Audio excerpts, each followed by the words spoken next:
Nnobi, a town in the Idemili of Anambra State, Nigeria, has different cultural and traditional festivals they celebrate as custom demand of every Igbo clan.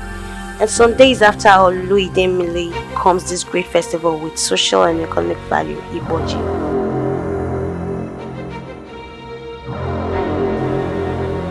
The Isiana Nnobi moves from his house with fresh yam proceed to the market square as the people of Nnobi, young and old, accompanies him singing and dancing.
As he moves to make the first sale of new yam before anybody can sell and eat new yam in Nnobi.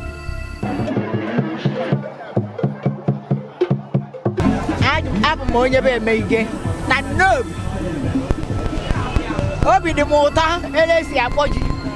Can you have one? Ah, Aboji. Hey, you have one.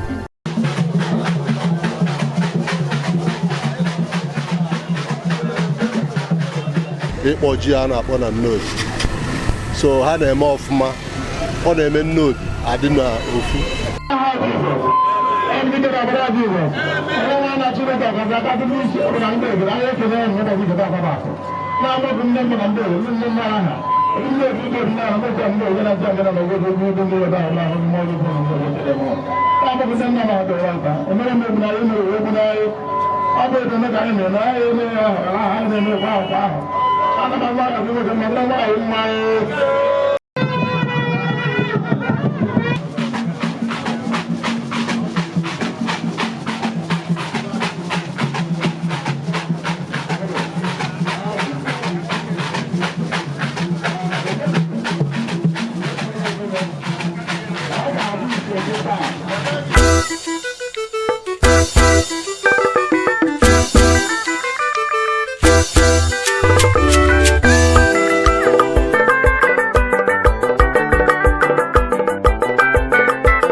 Ikop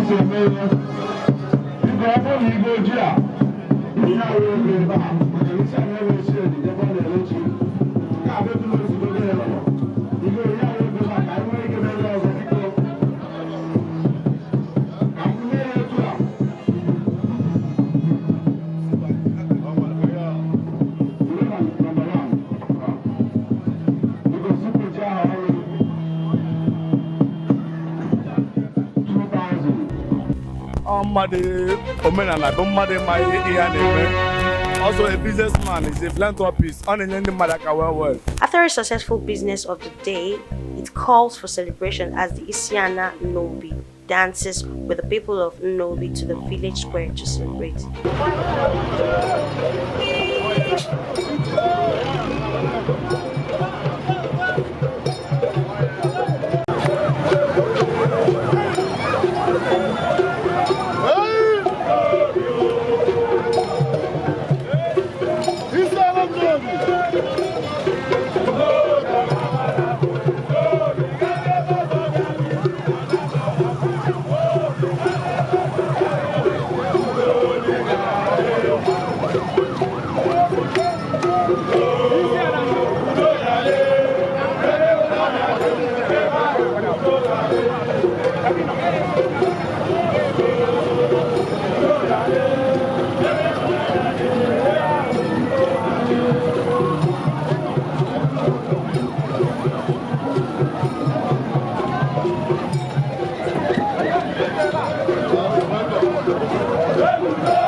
Yeah, dalo.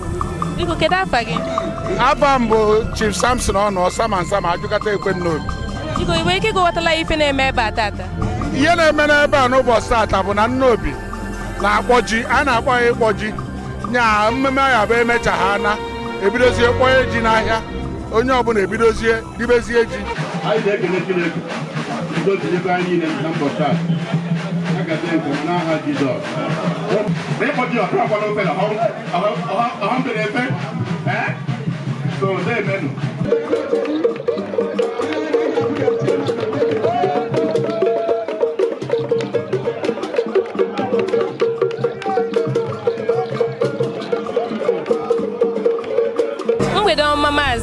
Nnekedukwanụ.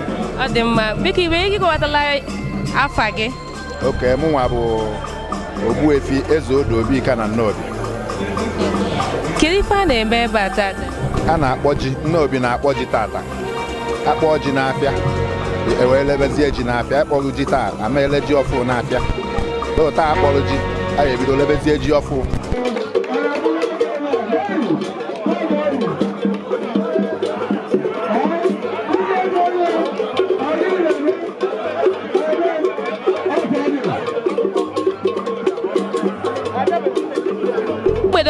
Nwaanyị ọma. Ndewo.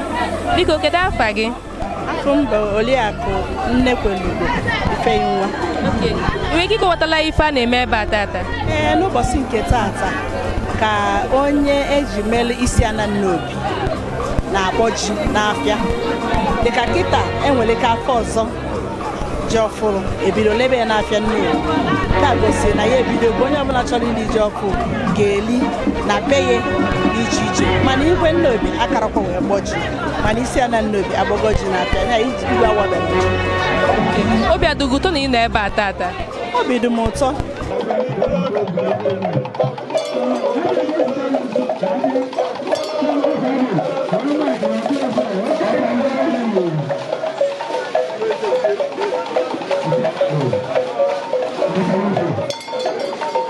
Mgbede ọma maazị. Ya, mgbede ọma.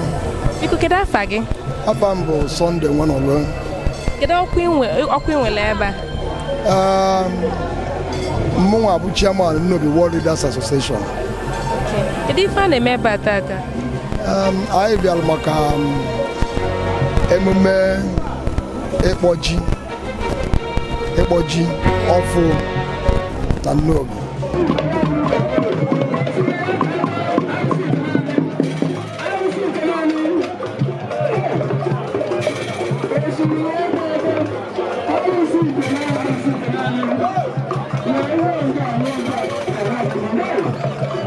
ọma sa. Mgbede ọma nwanne m nwaanyị. Kedu afa gị? Afa m bụ onye nze Ugochukwu Okudo eze akụ nwafọ na Nnobi. Ife na-eme ebe a tata? Tata ka Nnobi na-akpọ ji. Ịkpọ ji bụ mmemme Nnobi ji ekwu na ji akọrọ na mbụ bụ eruo niile na-asha. Onye nwere ji ya bụrụzie nta asha lebe.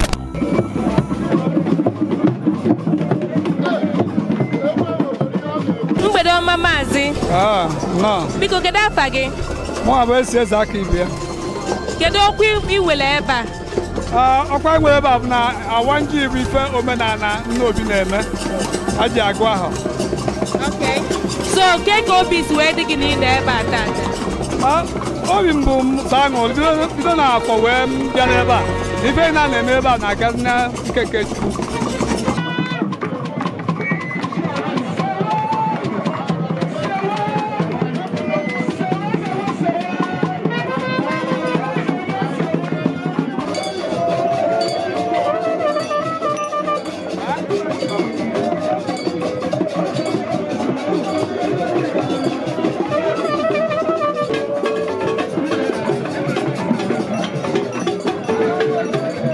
Mgbede ọma sa.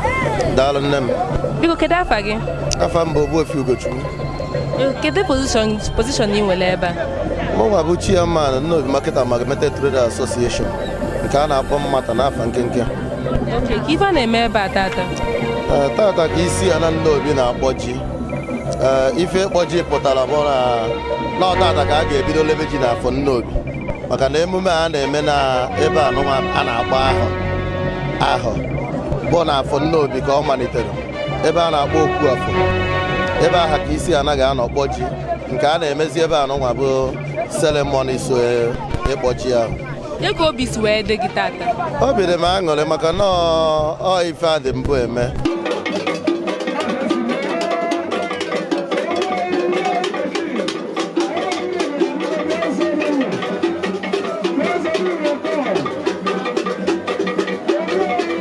Mgbede ọma sa. Mgbede mara anyị mma. Biko kedu afa gị? Ọmụnwa bụ chief ọzọ dị n'obi na Nnobi. Kedu ọkwa ị nwere ebe a? Ife emeta bụ ji ka anyị kpọrọ omenala Nnobi na-eme kwa arọ ya ka emekwa na arọ.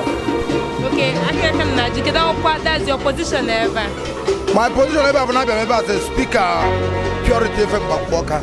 Okay, how do you feel? Ka ị si wee feel oyi na ebe a tata? Obi adịghị ụtọ ị na ebe a? Ife obi ji dị m ụtọ bụ na ama m na sewa ga-abịa ebe a n'ọgọ nwa m nwoke nwa m ka ọ bụ ọhịa eji wee bịaba bịatakwana fụkwa na isi anyị Nnobi bụ ọgọ m nwoke obi wee bụrụ m sọ ọṅụ. Daalụ nne, Chineke gọzie gị. Ya gazienụ.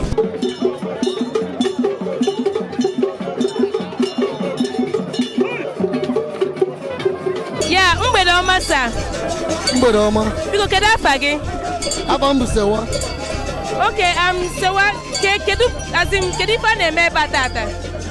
Ife a na-eme ebe a tata bụ na isi ya na Nnobi na-eri ji. O richazie ji bifo ndị Nnobi erie ji.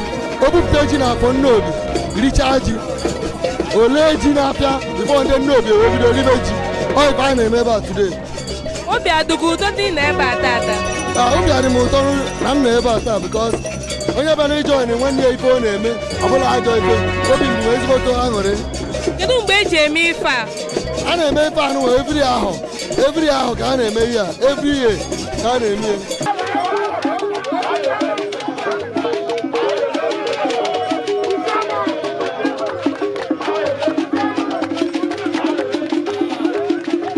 Ikop Festival is a fun-filled event that happens once in every year before ASHA-OLU Nnobi.